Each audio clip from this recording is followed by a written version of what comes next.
श्रीमद्भागवतं नाम पुराणं लोकवेश्रुतं शृणुयाद श्रद्धया युक्तो मम संतोषकारणम्। बड़े प्यारे श्लोक हैं और सुनिए, जितना मन लगे उतनी देर के लिए आप सुने, लेकिन कथा को जरूर सुनिए। भगवान ब्रह्मा जी को सुना रहे हैं कथा, भागवत की कथा भगवान ने ब्रह्मा जी को सुनाई और ये कहा, जब ब्रह्मा जी ने पूछा कि संसार में आप किससे ज़्यादा प्रसन्न होते हैं, तो भगवान ने कहा जो मेरी कथाएं सुनता है, जो मेरे चरित्र सुनता है, उससे मैं अति प्रसन्न होता हूँ। बच्चे माता पिता के ऋण से मुक्त हो जाते हैं जब वो अपने पूर्वजों को भगवान की कथा सुना देते हैं। भागवत जैसा पवित्र ग्रंथ अपने पुरखों के लिए समर्पित कर देते हैं। चाहे बेटा बेटी कोई भी हो, वह अपने पुरखों के ऋण से ऋण हो जाती है, मुक्त हो जाती है। एक बात मैं निवेदन करूंगा, इस कथा को आप अपने पूर्वजों के लिए समर्पित कीजिए। आप कथा सुन रहे हैं, रोज का रोज उन्हें समर्पित करते रहिए।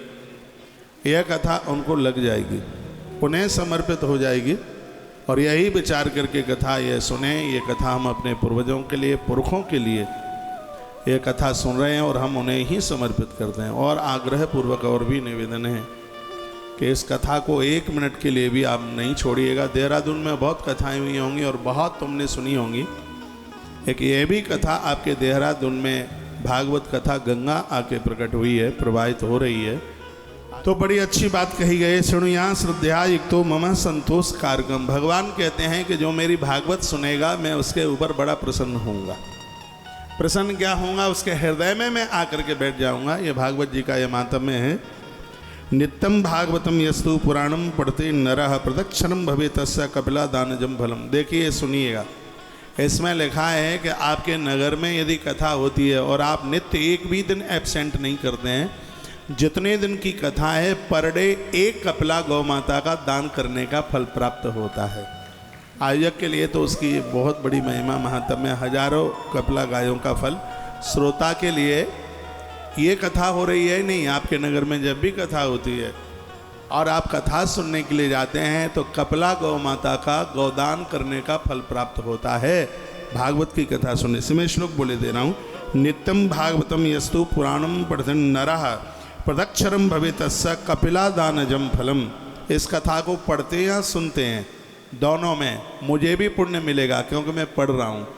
एक गैया पर डे मुझे भी दान करने का फल मिलेगा क्योंकि मैं सुना रहा हूँ, और आपको भी एक कपिला गौ माता को पर डे दान करने का फल प्राप्त होगा क्योंकि आप इस कथा को सुनने के लिए जा रहे हैं। इसलिए मैं कहूँगा, बिल्कुल भी आपके पास टाइम ना हो, समय ना हो, तो भी आप समय निकाल करके इस कथा के लिए आइए।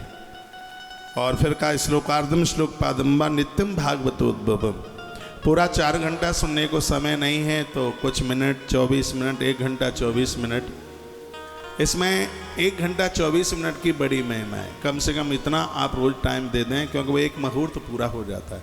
ज्योतिष के हिसाब में एक मुहूर्त पूरा हो जाता है, वह तो चौगड़िया बदल जाती है 1 घंटा 24 मिनट के बाद में। चौगड़िया का टाइम 1 घंटा 24 मिनट का ही होता है चौगड़िया का।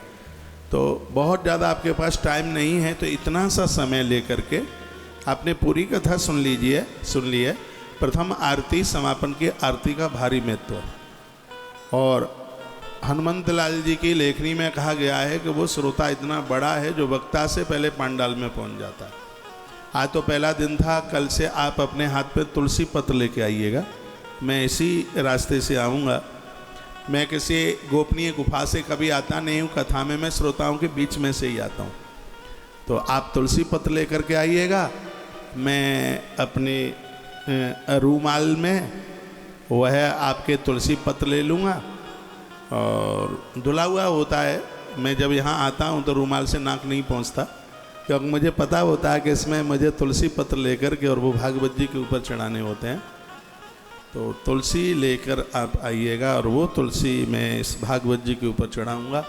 यदि आप ऐसा कर लेते हैं तो एक भागवत कथा सुनने से 12 वर्ष कार्तिक नहाने का फल प्राप्त हो जाता है। ये बात मैंने पूर्व में भी बोली है। भागवत की बहुत महिमा है और भागवत मेरे इष्ट हैं।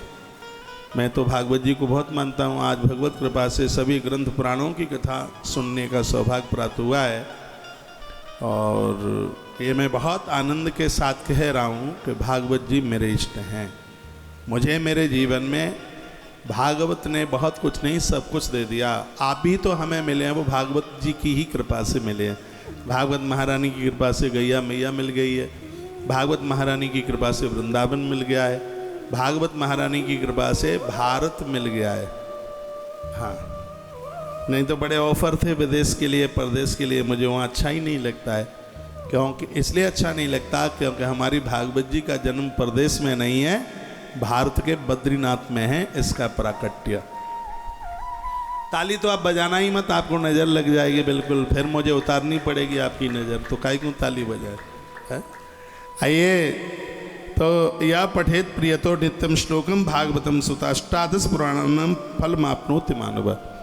यह श्लोक बड़ा विशेष है, बहुत दिव्य है। इसमें वर्णन है कि जो पूरे सप्ताह भागवत को सुन लेते हैं, एक दिन भी नहीं छोड़ते, पूरी भागवत सुन लेते हैं तो उन्हें 18 पुराणों का फल मिल जाता है। 18 पुराणों की कथा मिल जाती है, ये नहीं है, नहीं तो फिर 18 पुराण होंगे ही क्यों, फिर तो भागवत ही सुन लो। 18 पुराणों का फल मिल जाता है। 18 पुराणों की कथा तो पुराण पूरे सुनेंगे तभी मिलेगा, लेकिन उसका फल प्राप्त हो जाता है एक भागवत संपूर्ण सुन लेने से। मेरी लैंग्वेज आपकी समझ में आ रही है, पहाड़ी मुझसे बोलना आता नहीं है, फिर भी मेरी कोशिश है ऐसी सहज भाषा में आपसे बात करूंगा जिससे मेरी कही गई पंक्तियां आपके पल्ले पड़ जाएं, आपकी समझ में आ जावे। तो बड़ा अच्छा कहा गया, अष्टादश पुराणानाम फलमाप्नोति मानवः। जो श्रीमद् भागवत की कथा को संपूर्ण सुन लेते हैं, सही मानिए आज पहला दिन है, आप बड़े बड़भागी है, नहीं तो प्रथम दिन और लास्ट के दिन बड़े पुण्यों से हाजिरी लगती है। लोग कहते हैं पहला दिन है 10-20 मिनट कथा होगी। क्यों भाई 10-20 मिनट कथा होगी? कथा पूरी होगी, जितनी रोज होती है उतनी होगी। और प्राय लोग यही सोच करके बैठ जाते हैं और पहले दिन उनकी हाजिरी नहीं लग पाती। इसलिए नहीं लग पाती क्योंकि कथा के पहले दिन के लिए पुण्य चाहिए। देवताओं का आह्वान किया जाता है, मंत्रों के द्वारा उन्हें अभिभूत किया जाता है, तो कितने बड़े पुण्य की बात होती है। तो भागवत जैसा ग्रंथ संपूर्ण सुनने के लिए मिल जावे तो अष्टादश पुराणानाम फलमाप्नोति मानवः, उन मनुष्यों को 18 पुराणों का फल प्राप्त हो जाता है। यह महिमा इस कथा की है। यावद्दिनानि हे पुत्र शास्त्रं भागवतं गृहे तावत् पिबन्ति पितरः क्षीरं सर्पे मधुदकम्। जितने दिन लोग भागवत की कथा परिसर में जाकर के सुनते हैं, उतने दिनों तक स्वयं विधाता ब्रह्मा उनके पुरखों को दूध पिलाने के लिए पितृलोक पहुंचते हैं, ऐसा इस ग्रंथ में लिखा है। जितने दिन आप यहाँ बैठकर कथा सुनेंगे, विधाता ब्रह्मा दूध का कटोरा लेकर आपके पुरखों को ढूंढ ढूंढ करके पितृलोक दूध पिलाने के लिए वहाँ जाकर के पहुँचेंगे। और जो पितर रुष्ट होते हैं वो परिवार का रक्त पीते हैं, खून पीते हैं। तो पुरखों को खून मत पिलाइए, उन्हें ब्रह्मा जी के हाथ से दूध पिलाइए। ये डिपार्टमेंट ब्रह्मा के हाथ में। ब्रह्मा पंडित है, बहुत बड़ा पंडित है, जानकार हैं, वो बहुत बड़े होशियार हैं। तो क्या सुंदर लिखा है, तावत पिबंत पितरा क्षीरम सर्पो दूधकम। वर्णन किया गया है कि उनके पितर लोग दूध, घी, मधु और मीठा जल पीते हैं। जिनके परिवार के लोग भागवत जी की कथा सुनकर पूर्वजों को समर्पित कर देते हैं।